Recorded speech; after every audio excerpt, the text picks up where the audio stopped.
Hello and welcome to the Eastenders podcast. Mark and I have just spent the last, 20 minutes? Nah, it was nearly a full episode. Do you think so? Yeah, it was, yeah.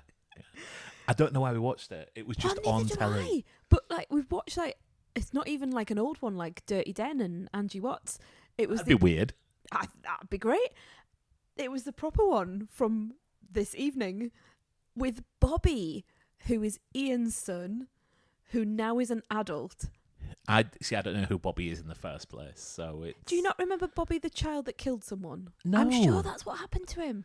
No, why would I? I've not watched Eastenders because someone came up who I thought was one of the Nolans, and you said they've been in with decades. I was like, I'll prove you wrong. No, been it since 2004. Literally decades. Thank you. That was Jean, for anyone who's listening.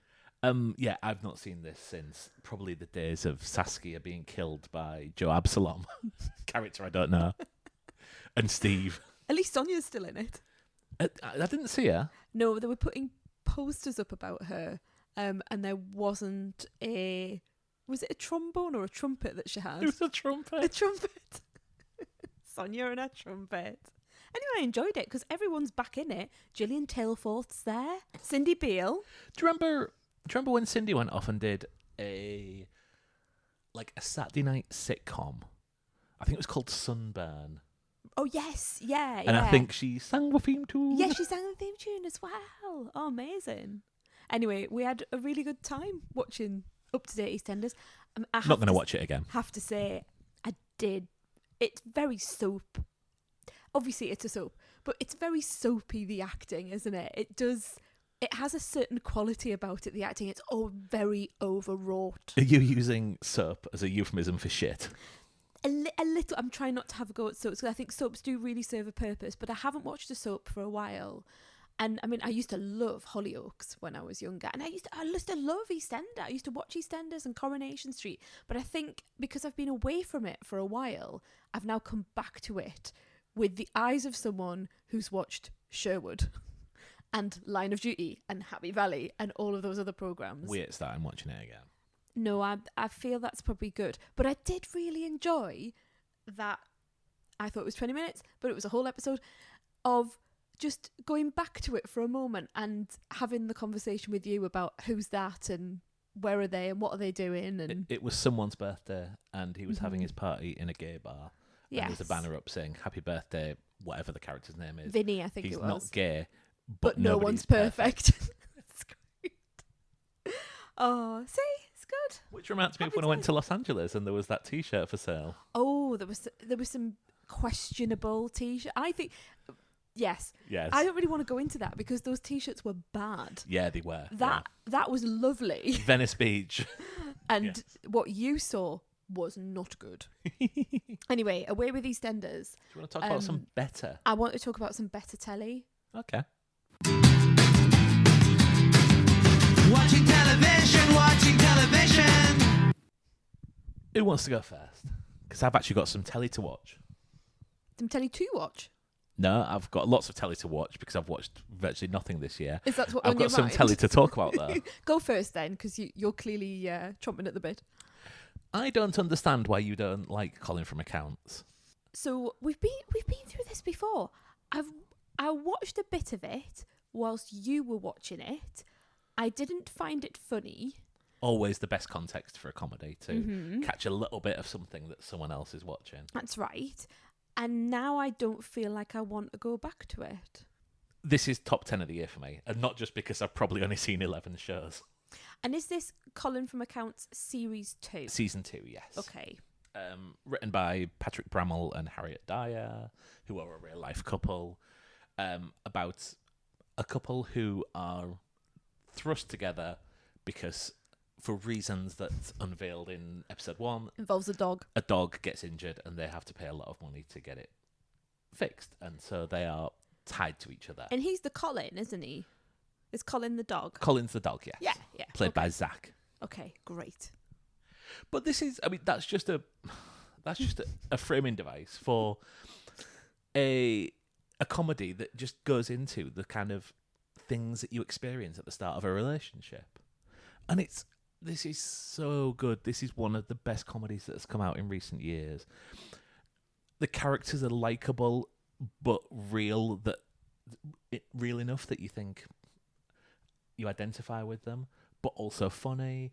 They are exaggerated versions of kind of people that you will see in yourself.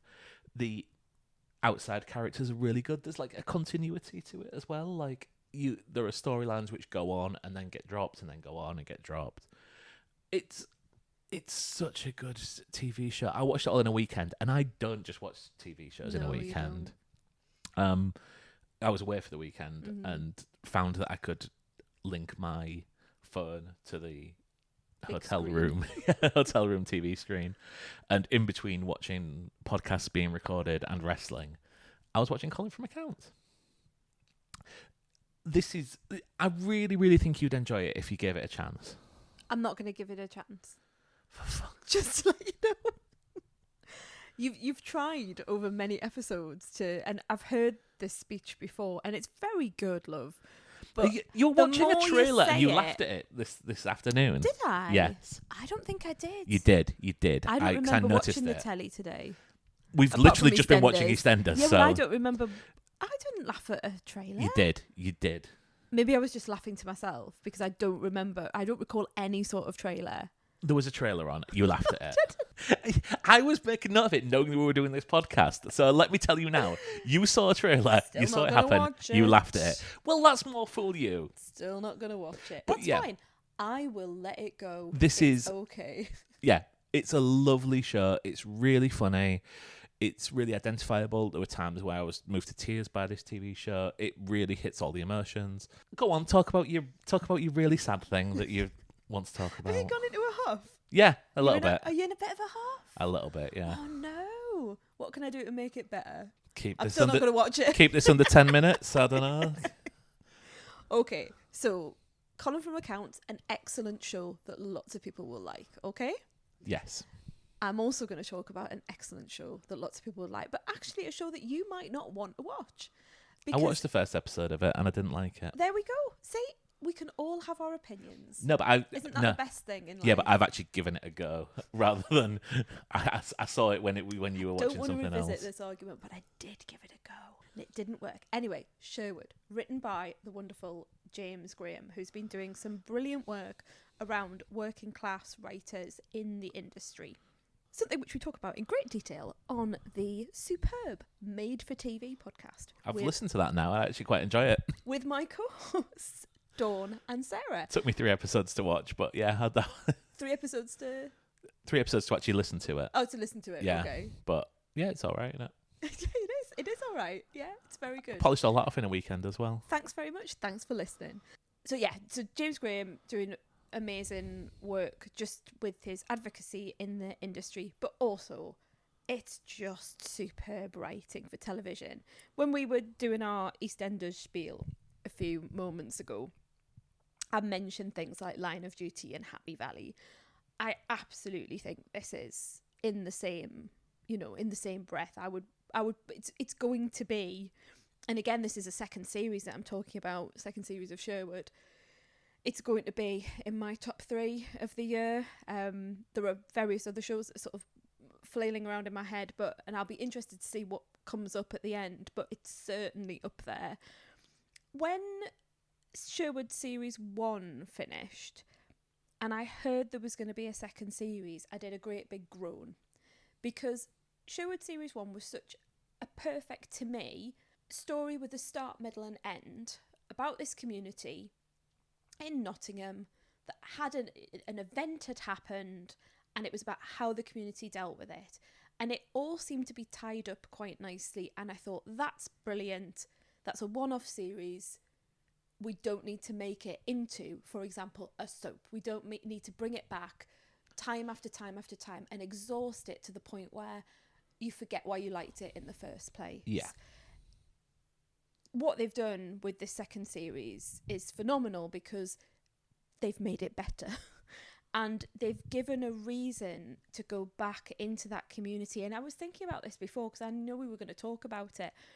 And it's that thing where I suppose I realised just because an event happens in a community, that doesn't, nothing stops. relationships change or relationships stay the same. People get on with their lives and new things happen, and they might not be quite as, robust or as violent or as surprising, but things do still occur because that's the way life is. And with this second series, we take a turn. The first series involved someone with like a bow, but what's it called when the bow and arrow, crossbow? That's it. I'm like, where it goes across. Goes across. But I wanted it like it was automatic. A guy with a crossbow goes around, and obviously there's like these violent attacks, so it's very specific. This is more about what happens with deprivation and what happens over time when mines are closed, when steelworks are closed, when the trade of the town goes away and then people are left to drugs and crime, and also how one little thing can then spark off a number of other events and it all gets out of hand. The plotting of this series is so good. I think it's a masterclass in building tension and suspense. And there have been times when I've watched this series where I've had to fast forward through the episode because I couldn't take the tension. I had to go and see what happened and then come back again so that I wouldn't be like, because I just couldn't put it on the cope with poster. Yeah, I had just to fast forward couldn't, due to the tension. I did, because I just couldn't bear that level of tension within my body, so I had to go and see what happened, even if it was a bad thing, and then be like, oh well, I know the bad thing's going to happen now. It's honestly, it's a masterclass, and I found myself analysing it to try and work out how it had been done, because it was so good. My VIP, and she was in season 1 as well, is Lorraine Ashbourne, who plays the matriarch of a crime family. And would I know her? You will when you see her. I think she's been in so many different things, none of which I can think of right now, because at the moment all I can put her in is Sherwood. When someone embodies a character so much and you've seen them in other things, but your brain's then gone, oh well, I don't really care about those other things. She's this character. She's Daphne. And I think she's just amazing. And she's not likeable. She's gruff, even with people that she should be more sort of familial with. She's silent witness. Yeah, she's a hard woman. She's got lots of things going on, but there's so much in her facial acting, in the way that she moves, the way that she smokes a cigarette. It's just fabulous. She was Barbara Castle in The Crown. Oh, was she? Anyway, you said that I only had a few minutes, and I've probably gone on for 15, but just if you haven't watched Sherwood season 1, just massively recommend. Go back, watch it. Season 2, I think for me, just even gets better. And when it finished, I was like, I want a season 3. I want a season 3 because, like I say, things still move within a community. Things still happen. I want to see what happens next. I'm glad you enjoy it, because there is a big risk of things like this coming back, and sometimes they are Bridgerton. Not Bridgerton. What's the... People like Bridgerton. I mean, I've never watched it. But... What's the murder mystery one? A murder mystery? What, Midsummer Murders? No, Pauline Quirk and... Birds of a Feather? No, yes, but no. Pauline Quirk in a crime thing? Tennant and Olivia Colman. Oh, what's it called? It's not Bridgerton. It is. It's I don't want to call it Bridgewater after Bridgewater Hall, but it's not. It's Broadchurch. Broadchurch. Thank you. People will be screaming. People will be turning off. People have turned off. It's just me and you now, Pet. Saturday night at the movies. Who cares what picture you see? When you're with your baby, last row in the balcony. You're going to take us through a whistle-stop tour of 2 films. You had 7 minutes on.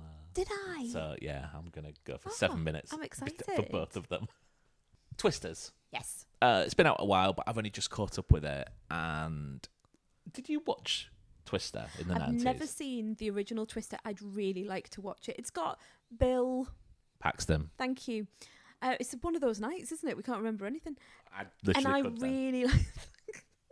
really like Bill Paxton, mainly because he's in Aliens.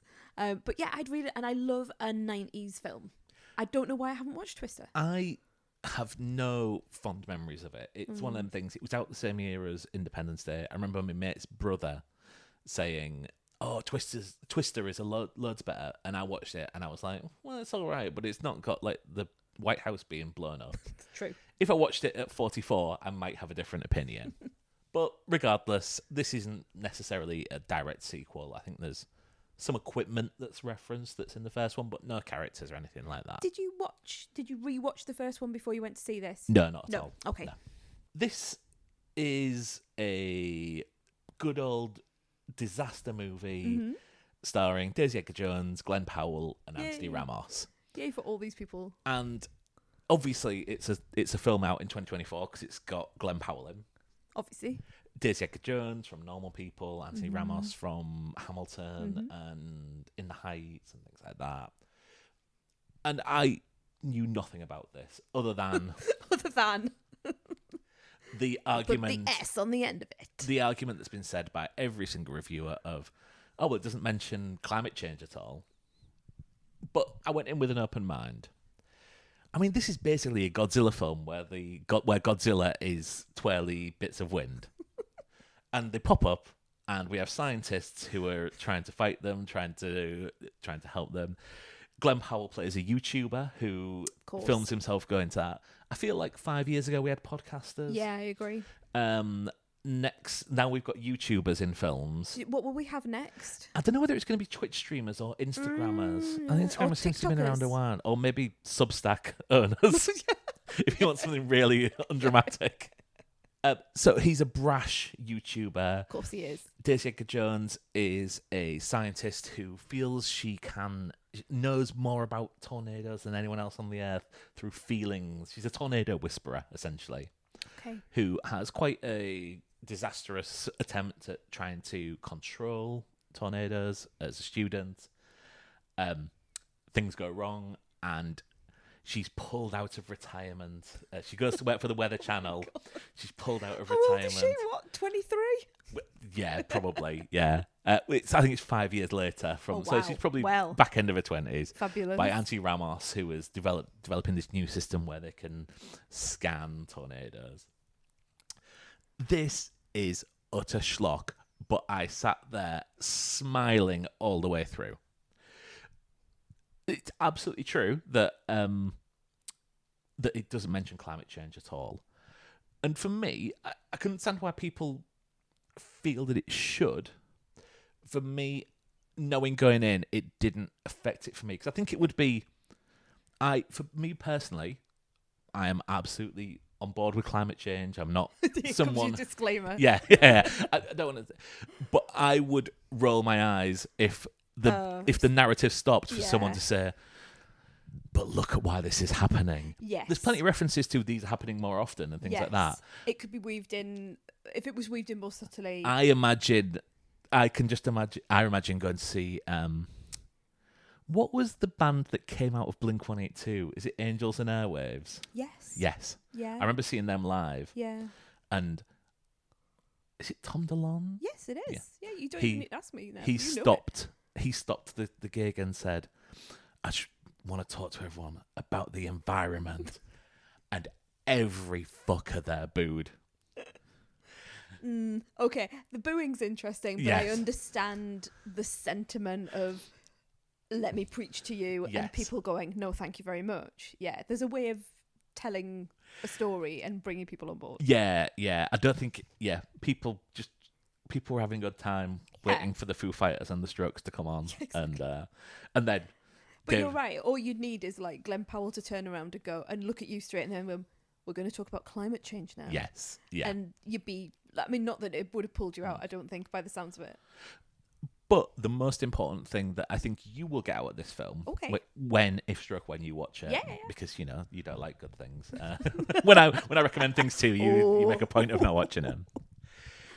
I went in assuming this was a Glenn Powell vehicle. Yes, he is the Bond girl to Daisy Edgar-Jones's James Bond in this.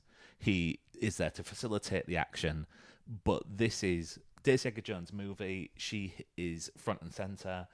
the narrative surrounds her. I mean, there is cliches left, right, and centre, which is why I think Bond is a pretty good one. I mean, God, since a disaster, she's hardly spoken to her mum and can't go back to her hometown. I wonder what's going to happen in end of Act 2. Does she have an unusual love life? Or a stilted one? Oh, well, I mean, there is the most chaste of love triangles in this. Okay. But it's fun. And, Yeah. I mean, there isn't an actual... I don't think this is necessarily a spoiler. Like, if you don't want to be spoiled at all on Twisters and haven't seen it yet, fast forward 30 seconds. But there isn't actually any romance in this. And there is a big debate online of, does this need a kiss at the end, a big kiss at the end of it?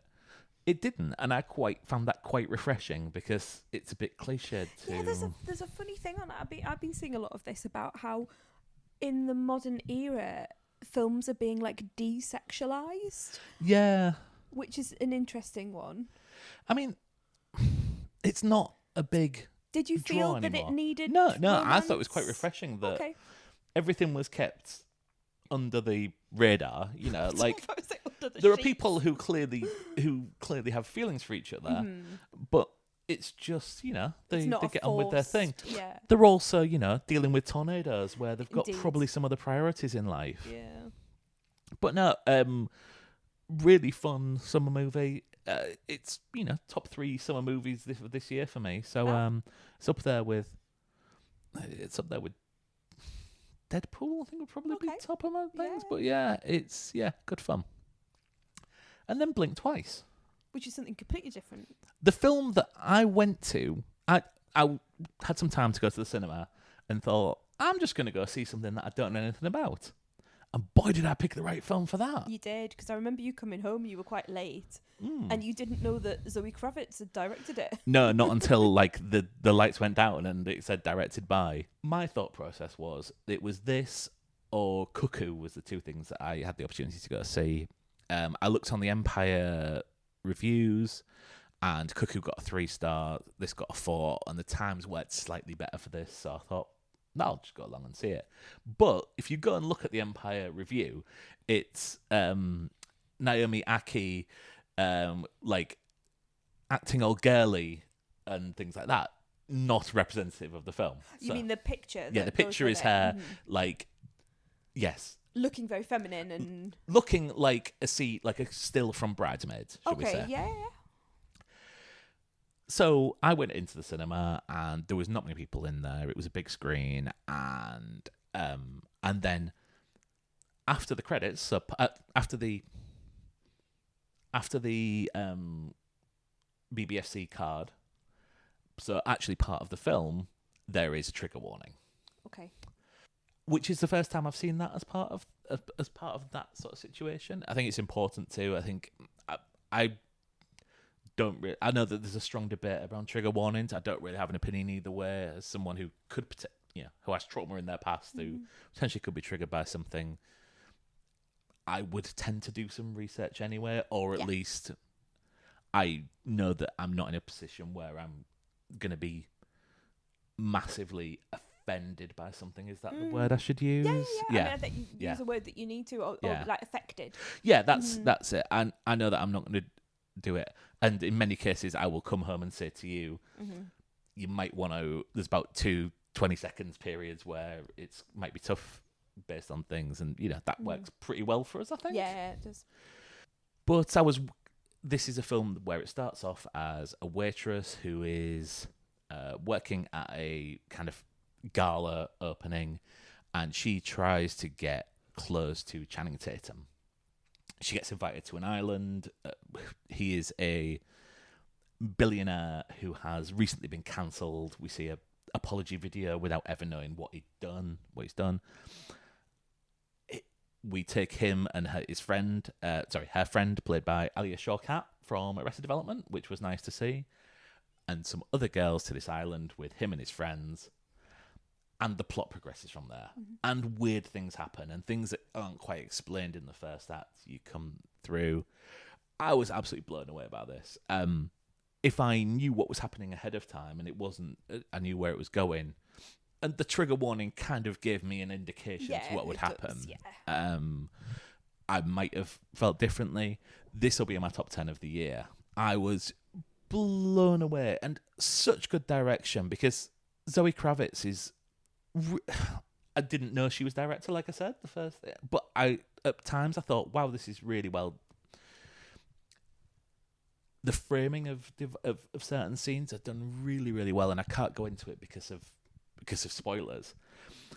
But this is one of my top... This is definitely one of my top 5 films of the year so far. I didn't know anyone who's in it, and such a cast of characters. Like Christian Slater turns up, Haley Joel Osment turns up. The girl, what's her name? Adria Arjona. I'm probably slaughtered that, but the from Hitman, who's another one of our favourite. Oh yes, another one of our favourite films of the year. so good in the main roles, and the trigger one is in place for a reason. However, you can tell this is a woman director because it's not gratuitous, it's not lingered upon, it's something that might affect people, but it is in there for the plot reasons, but it's not there to outrage people, it's not there to become infamous for this. It is there to move the plot along and the revelations around it. I love this film, absolutely love this film. Have you got any interest in seeing it? Yeah, I have. I think I've probably missed it at the cinema now, but I'm sure it'll be coming out on streaming at some point. Well, it's an Amazon film, so it will come on there pretty quickly, I would think. Yeah. I think it might be one to watch at home for me, because then at least I've got the opportunity to turn it off or go away, or, listen to the trigger warning and, do you know what I mean? Like, have that opportunity, whereas when you're in the cinema, it's very difficult to move away. I don't think, having known more about the film than you did going in, I don't think it's something that would affect me personally, but it's good to know that it is there for people who it will. Yes, yeah. Do you want to talk about Beetlejuice? I'd love to. I've been holding it in for such a long time, and I've spent, how long has it been? Maybe a week? Is it more than a week? It's about a week. Yeah, about a week. Listening to the Beetlejuice Beetlejuice soundtrack on repeat. I have it on in the car. Every time I get in the car, I listen to it. I listen to it whilst working. I listen to it in the bath. I've become really obsessed with that soundtrack. And there's not that many songs on it. In fact, one song comes up quite a lot. I already know. This is my hypothesis. My hypothesis is, because I do know you quite well, that you do not have the positive feelings towards Beetlejuice Beetlejuice that I do. I think I'm going to come out of this much more positive than you. Am I right? Meh. Oh, I'm sad. Can I talk about my screening a bit? You can talk about your screen event. You've been teasing this for me since you went. You've been saying... You even said to your mum on the call the other day when we were on a call, you even said, and I've got a story about the screening. I was in London for a weekend and went to see this. I had a spare Monday. I was going to go to cricket, couldn't be arsed in the end, so had some time before my train. So I thought, you know what, I've never been to BFI IMAX. If anyone's listening, Rob, I literally had zero time during the weekend to get into. I did think maybe I should give him a shout and say, do you fancy meeting up for a beer? But it would have literally have been, I could meet you between 8:30 and 9:30 on a Sunday. So apologies. But you had a really busy weekend. Yeah. Really busy. It was too busy. That's why by Monday I was like, I can't be bothered to go to cricket. I'm just going to, So the BFI IMAX, remind me, is it the big one that's like a circular one that's near Waterloo? Yes, that's it. Yes, I have been before. I went to see Inception there many years ago. So, I mean, for a start, 27 quid. What? Yeah. What? I can't believe that. 17, I could kind of get away. 20? You paid £27? £27 to see that pile of meh. Secondly, did 2 fucking laps of the place before I could work out how to get into it. You're because very sweary tonight. this is in the middle of a roundabout. Yes. So I walked in. It was the first film of the day. There's one screen there. And, it's in the middle of a roundabout. Yeah, it is. What I didn't realise was that the signs for it are on the maps like the London maps, the black and yellow sort of maps that you see around London. I know what you mean, yeah. So it says on there, BFI IMAX down into the subway. Okay. I assumed that there would be some sort of better signage than that, but anyway. Finally got in there. Perfectly fine coffee. Yeah. Went to the toilets, they were fine. Nice little review of the BFI Alex.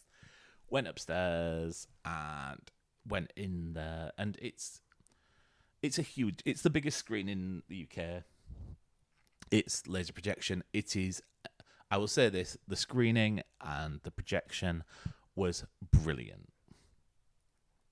You get very different trailers when you're paying £27 for a... Do you? Yeah. There were no adverts whatsoever. Oh, fabulous. Straight to the trailers. Yeah, fair enough.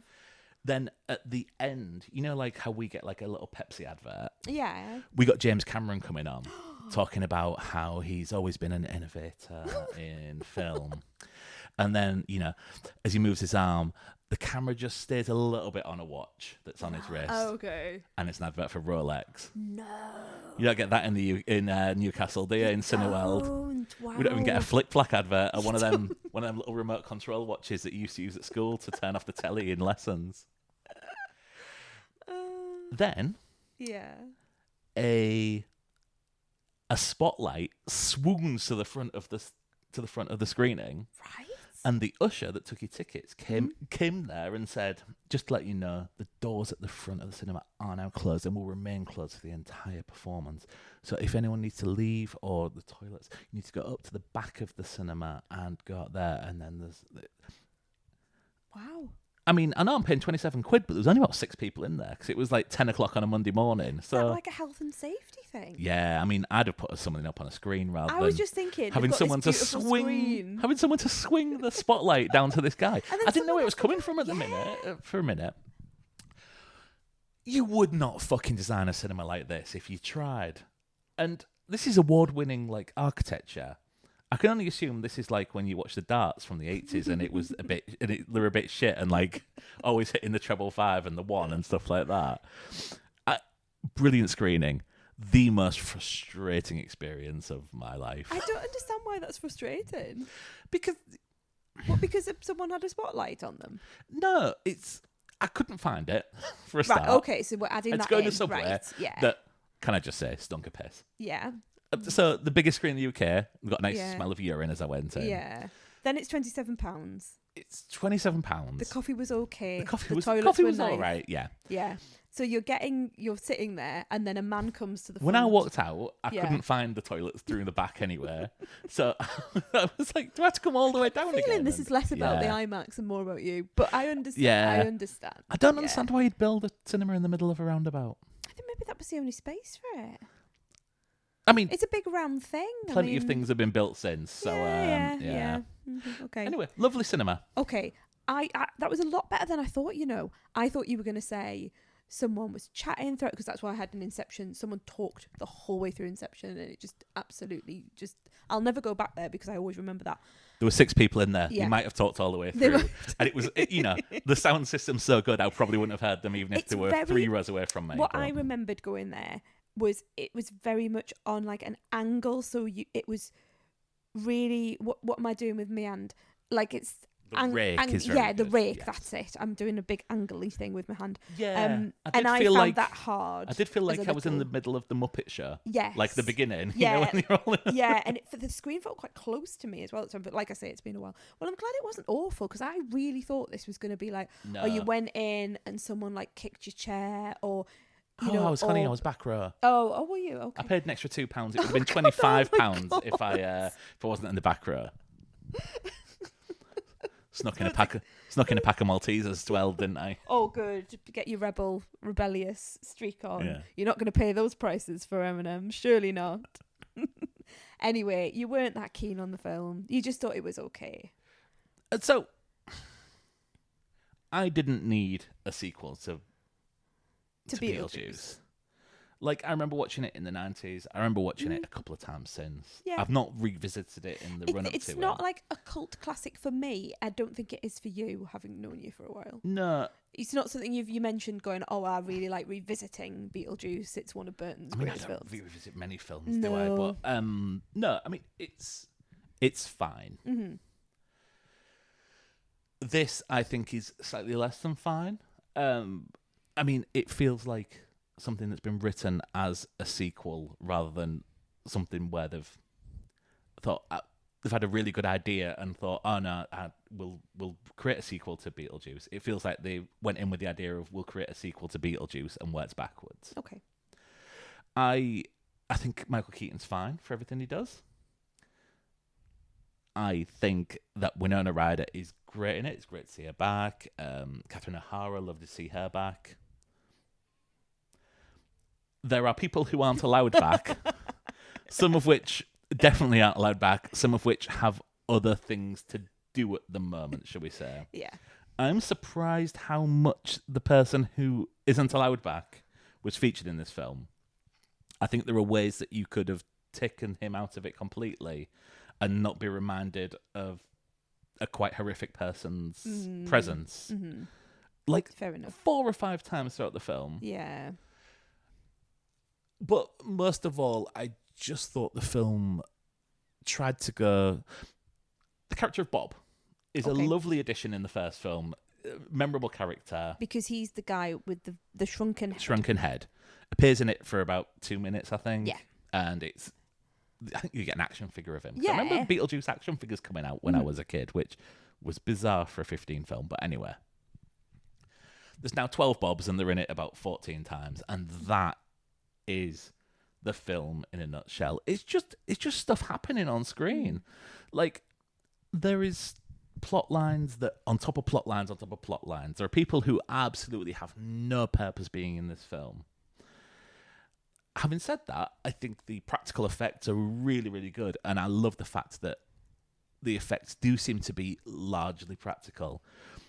Some of which really work, some of which there is an injury on someone's head that always looks like it was done by a high school drama production. Sometimes I think it's meant to. I think it's meant to look that sort of that plasticine, or I think it's meant to be heightened. It's meant to be comic book.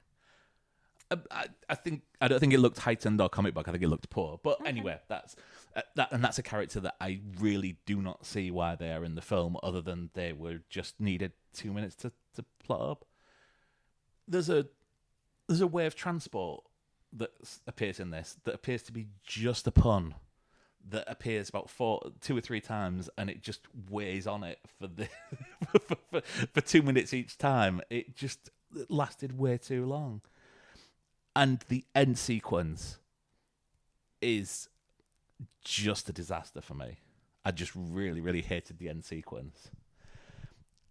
You're going to talk about something, and I think we need to leave it for spoilers. What? I'm not going to talk about a song, and I think we need to leave it for spoilers. Do you want to leave it? We'll put a little spoiler section in at the end. Yeah, I mean, it's very, very minor spoilers, but yeah, that's fine. So I love this film.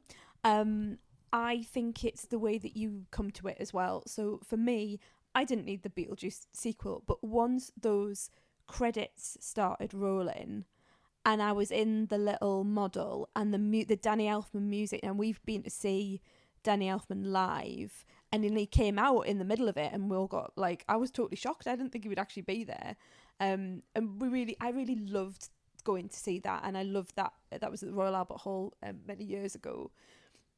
So and I love the music. So I love the music of Batman and all of that. I've been listening to all the soundtracks this week as well, because I think in this, I've had the main titles on in the car, and I can hear bits from Batman. I can hear bits from Batman Returns in particular. There's a bit of Nightmare Before Christmas in there. So maybe the music's sort of taking me along as well. But I'm also a bit of a nostalgia hound, as you know. So anything that sort of calls back to things, particularly from the 90s. I really like the idea of where Winona Ryder's character goes as an older woman. Some people have rankled at this and have sort of said, it's not where they would have imagined she would have been from the first film, but people change and people have relationships, and sometimes someone who's very, very strong as a teenager doesn't necessarily turn out that way as an adult. I loved Jenna Ortega as Winona Ryder's character's daughter, Astrid. Yeah, I agree. I think she's the best thing in the film. She's the best thing in the film. I really felt that, and again, I think that's, having been a teenage girl, I can still recall all of those things that went on at that time and the feelings that I had, and I found myself being drawn to her storyline particularly, but also at the same time understanding, you know, like her mum, what it's like to be her mum. Yeah. So I can see the dual approach. I loved Michael. I think Michael Keaton is having a whale of a time. I really don't mind. I see the criticism, so I'll lay all the cards out on the table. I understand the criticism. The criticisms that keep coming out is, you know, did we really need this? But also that there's lots of little plot, like you've said, there's lots of plot lines that have all, you know, going off in their different directions, and we don't quite get enough time with each person. And there are some really, really big stars in this film. We don't get enough time with each person. I didn't mind. I think because of the nature of the film, it's zany. You know, you talk about schlocky, you know, it's that sort of film where I don't need a backstory for all of you, or for them to have a particularly emotional moment. I really don't mind just having some set pieces that are really, really good fun. There's a particular one involving some staples at the beginning, which I just thought was absolutely phenomenal, and I was so there with it. I loved the music. I loved, you know, the pun that you're talking about the form of transport. I nearly clapped when that happened. So you could see, and I was like, yes.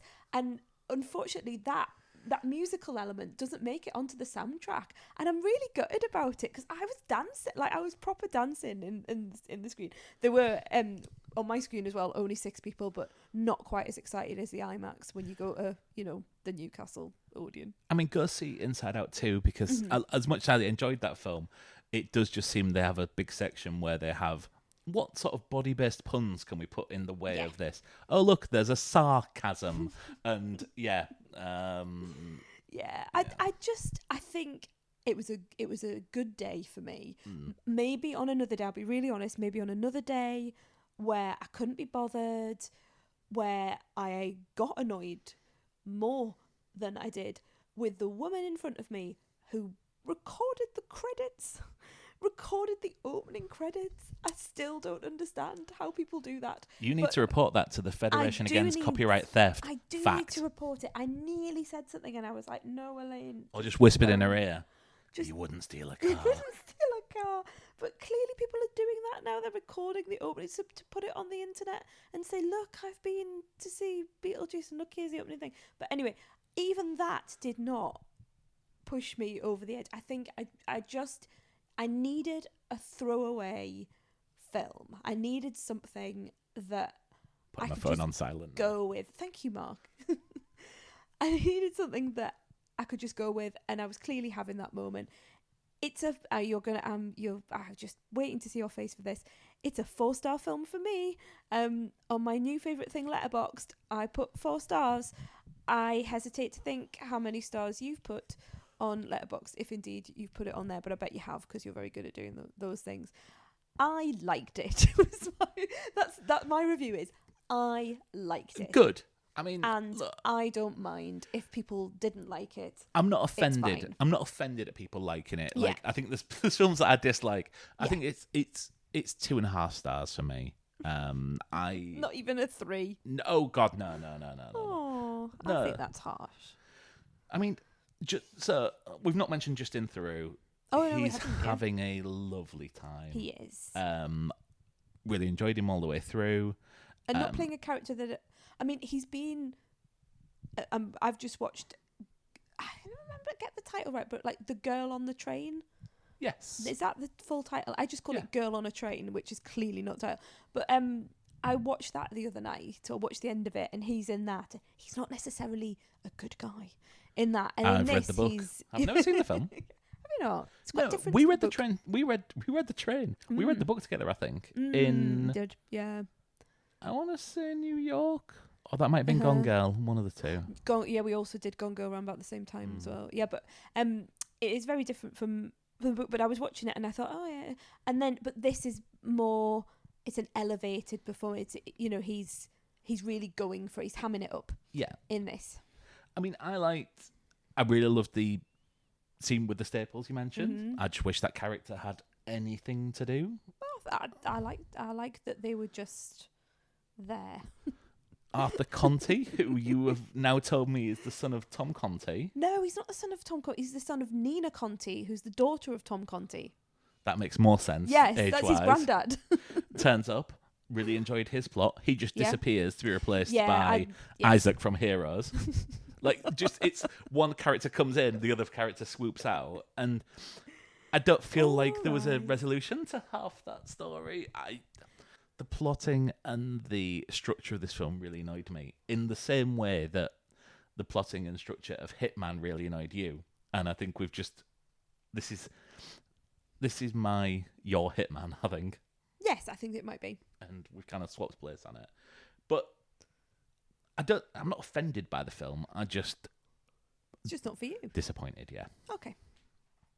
Do you want to do a small spoiler section so we can talk about a musical interlude? Yeah, yes. Okay. That appears in the film.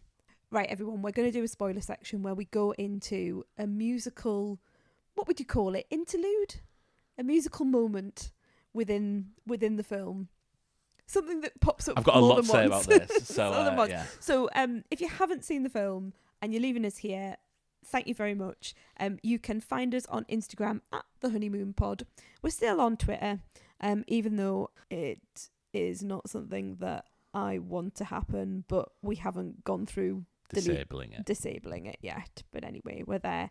And if you are so inclined, please could you give us a nice star rating or a review on any of the places where you can do that. That would be wonderful. Thank you.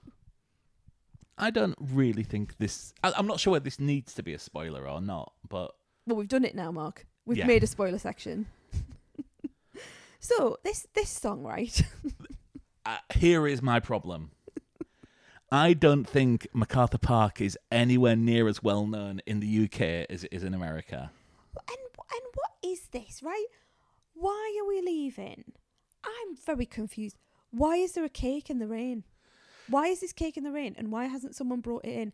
And also, why is the recipe gone? Like, where has the recipe gone? Right. I don't understand this song. So it's a surreal song, isn't it? Well, it has to be. It's written by a guy called Jimmy Webb. Was he on drugs? I don't That's think so. what I keep thinking about. No. I mean, he's his other song that you might know is Wichita Lineman. Oh, yeah. Is that about a train? No, it's about a lineman. I don't know what one of them is. So it's someone who works on the, so that song was written when Jimmy Webb was driving along the road and in the distance he could see the telegraph poles. Okay, yeah. And there was someone working on them. Oh, is that what I thought it was a railway line? And if you listen to the story, the story of the song is that it's told from the thing of the guy, the perspective of the guy who's working on I it. thought he was on a train and anyway. Fixing the telegraph poles. Right. And if you look at the lyrics, it's regarded as one of the best lyrical songs. Okay. It's been covered by loads of times. I mean, he went a bit wrong with this one though, didn't he? Well, so because I know a lot about this song, so I really like Jimmy Webb. And he's got an album called, I think it's 10 Easy Pieces, which is just him playing because he didn't record a lot of his songs originally. He wrote them for other people, and he just plays them on a piano, and it's really nice. It's a really beautiful version of Wichita Lineman with just him on the piano, and this song. So I know a bit about this song in that I remember this coming on the radio when I was in the car with my dad as a kid. And the person on the thing said, "Oh, if you wait till the end of the song, I'll tell you what this song is about." And it's basically about Jimmy Webb. He'd split up with his girlfriend. And so he went to MacArthur Park, which is a park in, I don't know what city. Let's pretend it's New York. It's probably not. It might be Chicago or something like that. And he was just relating things that he was seeing to the breakup. So someone did leave a cake out Someone in the left rain. a cake out in the rain. What? And his ex-girlfriend had just got married, and therefore I think he used the analogy of he'll never have that recipe again because she's got married. That's weird.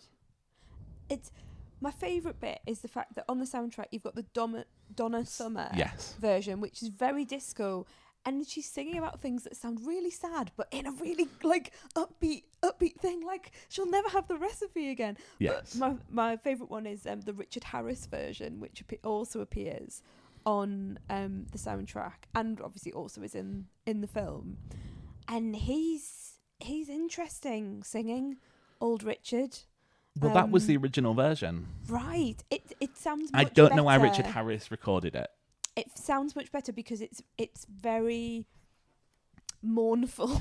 Yeah, well, it is. And when he after the I'll never have that recipe again, he does this, oh no, like that, which honestly it makes me laugh every time because he really goes for it. Yeah, I mean, that is one of my least favourite scenes of the year. Okay.